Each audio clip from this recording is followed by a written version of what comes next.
Moi, c'est Valène Novissier, ingénieur architecte, qui exerce en Belgique depuis à peu près un an.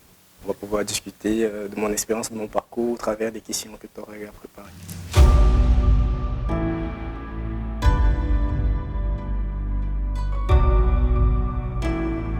J'ai un parcours académique, on va dire assez typiquement camerounais, où j'ai eu un bac F4, maçonnerie comme on aime si bien le dire au quartier, en 2011. Et ensuite, j'ai fait une licence professionnelle en génie civil à Sciento, que j'ai obtenu à Sciento. Mais voilà, dès l'année de l'obtention de mon BTS en 2013, j'ai eu à commencer à travailler comme dessinateur BTP dans des cabinets d'architecture à Yaoundé. Et j'ai travaillé comme ça pendant 2 ans. J'ai développé une certaine passion pour l'architecture, en même temps l'ingénierie, d'où la nécessité de venir continuer mes études en Belgique. C'est ainsi que moi j'arrive en Belgique, plus précisément à l'ECAM en 2015. Et voilà, quand j'arrive à l'ECAM, déjà on me remet en première année. Voilà, ça ne m'a pas forcément plu. Il y a une tendance à vouloir te remettre en première année, question de te remettre à niveau. Parce que ceux qui ont des parcours un peu plus classiques du type licence en physique ou licence en mathématiques du pays, ou bien des parcours directement d'ingénieurs de classe prépa, eux, quand ils ont pu arriver, ils ont directement pu accéder à des classes comme deuxième année ou troisième année, parce qu'eux, ils avaient déjà un parcours plus scientifique à la base. Donc, mais voilà, ici, je ne regrette pas parce que clairement, le fait de m'avoir remis en première année m'a permis de me remettre en niveau en mathématiques et en chimie. J'ai dû bosser énormément vu mon parcours pour pouvoir atteindre le niveau qu'ils souhaitaient pour la suite.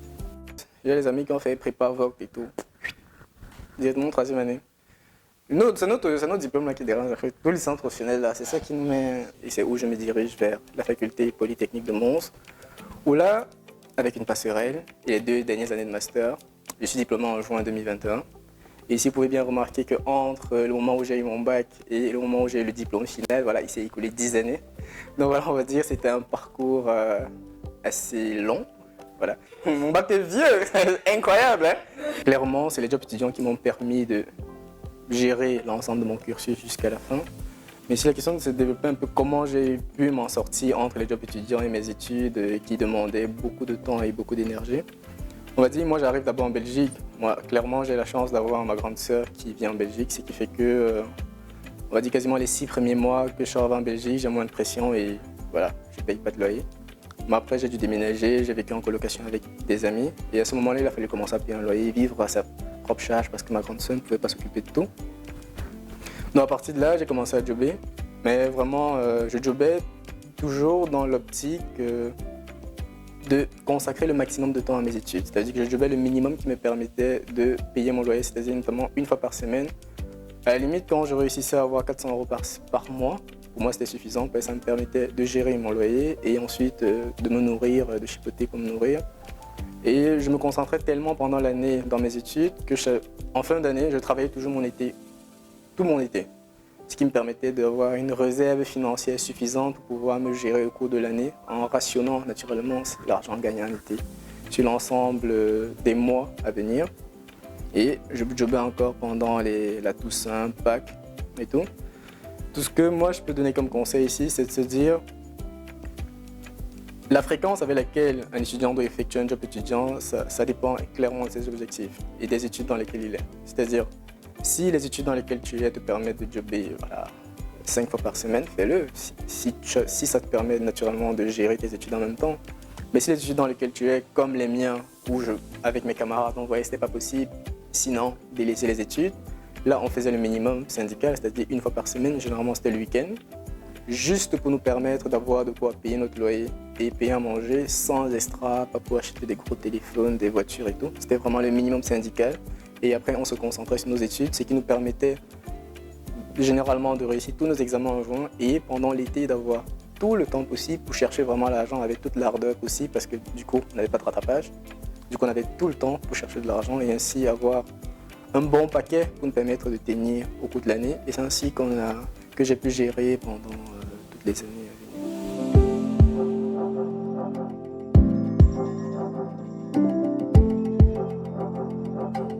Vu nos différentes situations par rapport ici à trouver un travail qui va nous permettre de régulariser notre séjour, à partir de ce moment-là, on commence déjà à chercher un travail. Notamment en s'inscrivant aux journées portes ouvertes qui commencent à partir d'avril généralement dans l'ensemble des universités en Belgique, je pense. Donc à travers ces journées portes ouvertes, tu commences déjà à postuler, tu démarches certaines sociétés, mais en parallèle, il faut correctement se renseigner sur la loi, les salaires minimums qu'il faut pour disposer d'un permis de travail en tant que personnel hautement qualifié, ce qui était mon cas. Quelles sont les démarches administratives? Ainsi, parce que me renseigner sur tout ça m'a notamment permis, parce que moi j'ai commencé à travailler avant d'avoir mon diplôme d'ingénieur. Parce que lorsque je passe un de mes entretiens, la société dans laquelle je passe l'entretien ne maîtrise pas forcément comment faire la procédure de permis de travail. Mais comme moi je m'étais déjà renseigné bien à l'avance, j'ai eu à les guider. Et comme ils avaient la volonté de m'embaucher, ils ont fait la procédure et voilà, ça a pris 2 mois et j'ai été régularisé. Mais en tout cas, ce que je peux dire, c'est qu'il faut commencer à chercher le travail bien à l'avance. Ce n'est pas au moment où tu es diplômé que là tu dois commencer à courir, courir à gauche à droite. C'est bien avant. Généralement, je n'ai pas de zoette. Là, il y a des opportunités. Je sais que dans la culture, je sais pas, dans l'environnement camerounais auquel j'étais, pour eux, les journées portes ouvertes, comme ils disaient souvent, c'était pour les blancs. Mais non, c'est pour tout le monde. C'est pour tout le monde. Ils sont conscients, vu que généralement, à ces journées portes ouvertes, il y a des consultants qui sont conscients de notre situation, qu'il faut régulariser, faire un permis de séjour. Ils le savent. Ils le savent parce qu'ils ont eu à embaucher. Et ils embauchent des fois des personnes comme nous, donc ça ne les dérange pas. Donc il faut juste réussir, il faut vraiment essayer de te renseigner par rapport à la situation administrative pour que lorsque même tu arrives devant une société qui a peur de lancer la procédure, que tu puisses les expliquer, c'est pas compliqué. Et te renseigner va aussi permettre de bien négocier ton salaire parce qu'il ne faudrait pas que tu négocies ton salaire et en fait 2 jours après tu viens de leur dire « Ah non, finalement je ne dois pas toucher tel montant parce que l'État dit que pour avoir les papiers il faut X montant. » Non, ça doit déjà être clair. Et ça doit même te servir de base de négociation de ton salaire. De leur dire, ouais, je veux bien, mais je suis limité du point de vue de l'État par tel montant. Est-ce que vous êtes prêt à me le donner? Et ça, c'est bien à l'avance. Parce que plus tu démarches, plus ça passe.